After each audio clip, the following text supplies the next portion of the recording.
Hi, welcome to the video 33 of our Adobe Premiere Pro class. In this video, you're going to learn how to add the logos and watermarks to your videos so that you can easily check whether they copied your video or not. This is very simple. Once you open the Premiere Pro project file and creating the sequence, so I'm going to add a name of this channel only.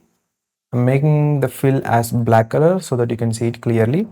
After that, select the text layer, go to the FX control, and first make sure where you want to place this. I mean, adjusting the scaling, position, and everything. You can place anywhere as you like.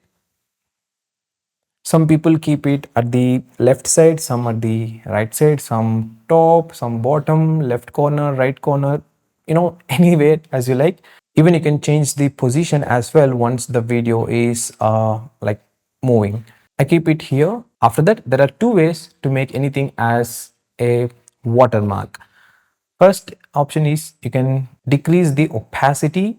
So you can make it as 20. Still it is showing. So I make it as 10 and I decrease the size as well a little bit.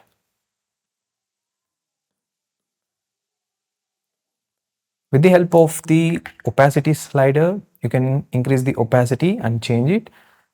And next thing is by changing the blend modes. As you can see under the opacity, you can see the blend modes.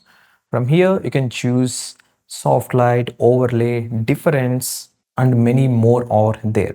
It changes according to the video you are going to record. It's not like too much, but the opacity slider works the best if in case you are recording like this video, no matter which color you are using. I think mostly black and white color works the best, and just decrease the opacity. It works beautiful for any logos and watermarks. The same process goes for the logos as well. Just drag and drop it here and change the position and scaling and increase or decrease the opacity according to your liking. Yeah, that's pretty much about how to add logos and text as a watermark in your videos. Subscribe if you haven't done it so that you will get instant updates, and see you again in the next video.